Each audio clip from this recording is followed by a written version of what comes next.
The most famous Grande Complication watch is the Breguet number 160 Marie Antoinette. It is an authentic horological monument, and its history is so full of twists and turns that it deserves to be told from the start through the present. In 1783, Abraham Louis Breguet received an extraordinary commission. An officer of the Queen's Guard asked him to make a watch incorporating every complication and every refinement, not at the time. There was to be no limit on either the time or the cost involved in the making. Wherever possible, gold was to be used to the exclusion of the other metals. There has been much speculation about the true identity of the person who commissioned the fabulous piece. Was it the king? Possibly. Was it an admirer? Perhaps a lover? Many have thought so. Or was it a clique that hoped to lay a trap for the queen by drawing attention to her wild extravagances, as it in the mysterious affair of the diamond necklace a few years later?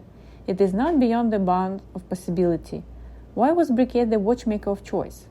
Here the answer is easy to find. Although still in the early stages of his career, having established his own business less than a decade before, he already had some fine inventions to his credit, notably his self-winding perpetual watch, and he was the great specialist in repeating watches. Modern in outlook, he brought a new approach to watchmaking, and he could be relied upon to be discreet. The Queen's new watch was to be an automatic one, a field in which Breguet was the master in this period, and automatism was the subject that exerted a fascination over the course of the 18th century and its philosophers. Including every possible complication meant above all incorporating displays concerning astronomical and calendar precisions, including the day, date, month, leap years, and equation of time.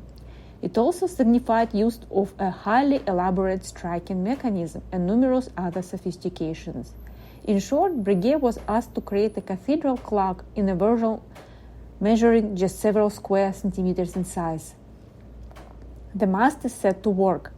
The Queen herself would never see the watch, however, as it was not completed until 1827 under the direction of Breguet's son.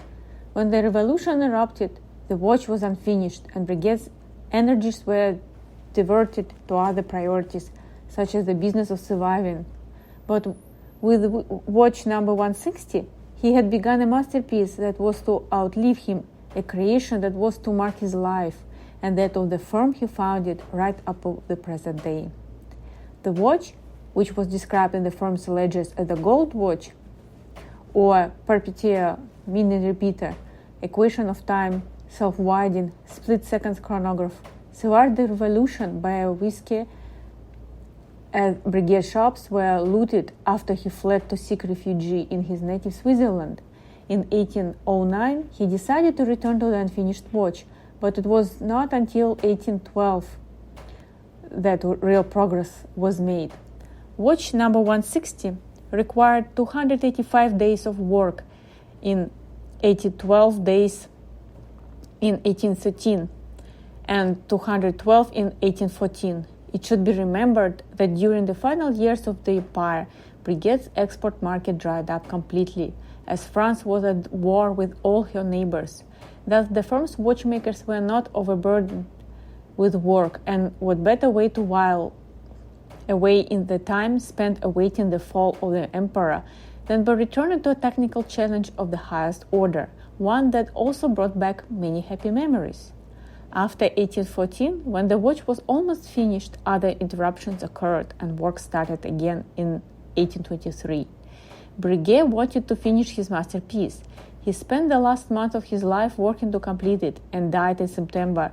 4 years later, under Antoinette Louis' direction, the watch at last was finished. Now it was time to describe it and to place the spotlight on the collective nature of the enterprise, as well as on great advances in horology that it included. The venture had engaged not only Abraham Louis' skills, but also those of his son and some 20 collaborators, including most notably Michael Wipper, one of the firm's most gifted watchmakers.